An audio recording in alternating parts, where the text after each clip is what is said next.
próximo orador é o atuante deputado Décio Lima, do PT de Santa Catarina. Vossa Excelência dispõe do tempo regimental.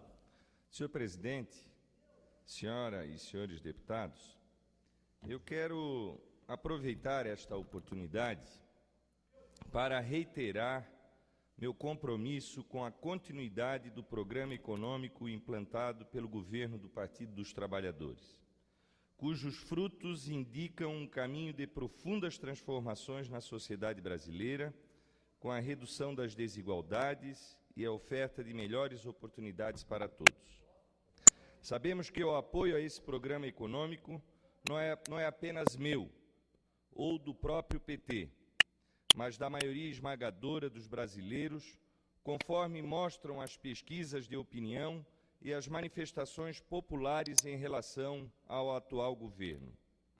Os êxitos alcançados na administração do país são resultados de uma mudança de eixo na política econômica, que conseguiu reunir estabilidade com crescimento sustentado, algo que há décadas se discutia, mas que nunca se conseguia implementar no nosso país. Essa mudança de paradigma só foi possível porque o governo federal direcionou o foco de suas atenções para a economia interna e elegeu como prioridade a inclusão social e a criação de um mercado consumidor doméstico capaz de incorporar setores antes marginalizados do progresso material experimentado por parte da sociedade, ou seja, um governo feito para as pessoas e para o povo brasileiro. A mudança de rota foi uma decisão de governo, que desde o primeiro momento deixou claro que o objetivo era criar as bases de um crescimento consistente com as reais possibilidades do país, que há décadas patinava sem conseguir caminhar com as suas próprias pernas.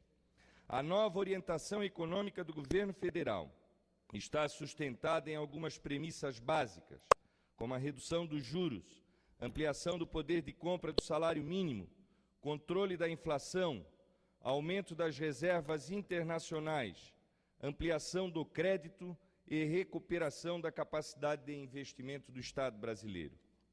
Depois de alguns anos de readaptação ao caminho da autoconfiança, o Brasil voltou a crescer, e cresceu com distribuição de renda e sem inflação e, portanto, com a economia estabilizada.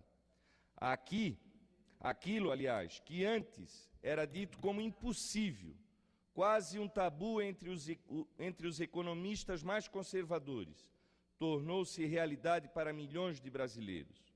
O crédito estendido para as camadas mais pobres da população, que passaram a ter acesso a bens de consumos duráveis e o melhor padrão de saúde e de alimentação, sem, no entanto, que o descontrole sobre os preços jogasse por terra os ganhos do programa.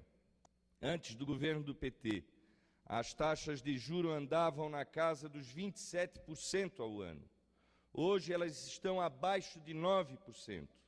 O temor de que os juros de um dígito conduziriam ao caos não se confirmou, conforme pregavam os economistas ao analisar esta decisão do governo do PT. Assim como não se confirmaram os receios de que o aumento do salário mínimo produziria descontrole das finanças públicas e falência das empresas e disparada dos preços. Ao contrário, o aumento real do salário mínimo fortaleceu a demanda interna, que se traduziu em maior rentabilidade das empresas e maior nível de empregos.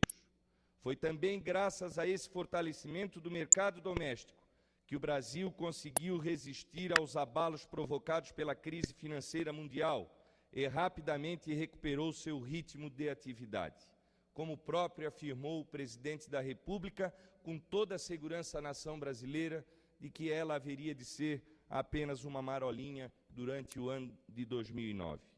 Hoje estamos sendo vistos como uma economia das mais promissoras do planeta, e as próprias nações desenvolvidas esperam que o nosso crescimento ajude a minorar seus problemas com a estagnação e o desemprego.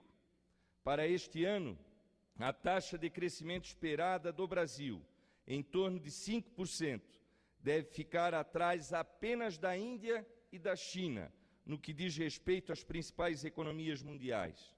Enquanto Estados Unidos, Japão e Europa passaram por contrações devastadoras no crédito e no consumo, o Brasil apenas desacelerou um pouco e logo recuperou a sua tendência de crescimento. Se forem confirmadas as projeções do Ministério da Fazenda acerca da oferta de empregos, calcula-se que os 1.600.000 novos postos de trabalho esperados para este ano, o ano de 2010, produzam um total de 10 milhões de novos empregos formais nos 8 anos do governo do PT e do presidente Lula, contra os minguados 731 mil aproximadamente dos 8 anos do governo do Fernando Henrique Cardoso. Ao mesmo tempo, o crescimento da massa salarial tem sido vigoroso.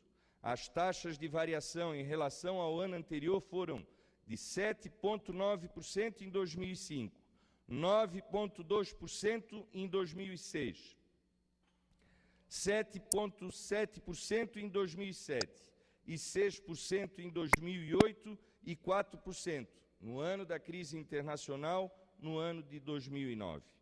O Ministério da Fazenda espera para 2010 um incremento positivo de 6%. Esse crescimento de oferta de emprego e da massa salarial está amparado, entre outras coisas, pelo fortalecimento da construção civil, outra prioridade do governo.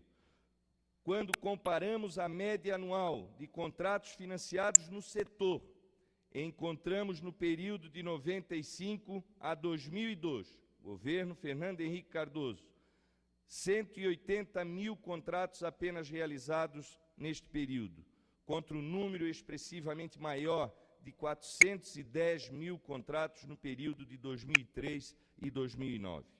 Os números mais recentes são ainda mais significativos, pois entre 2007 e 2009, a média é de 560 mil contratos por ano. No que se refere ao equilíbrio das contas públicas, item sempre apontado como importante para a continuidade do crescimento sem inflação, os resultados do nosso governo também foram muito positivos e revelam compromisso sério com a austeridade fiscal. Dados do Ministério da Fazenda e do Banco Central mostram que, desde 2002, o superávit primário do setor público só ficou abaixo de 3% do PIB em 2009, o ano da crise internacional. Para este ano, projeta-se 3,3%, um número que acompanha a média dos anos anteriores. Em sintonia com esses dados, a atividade líquida do setor público mostrou tendência declinante, passando de 5,3% do PIB em 2002 para 43%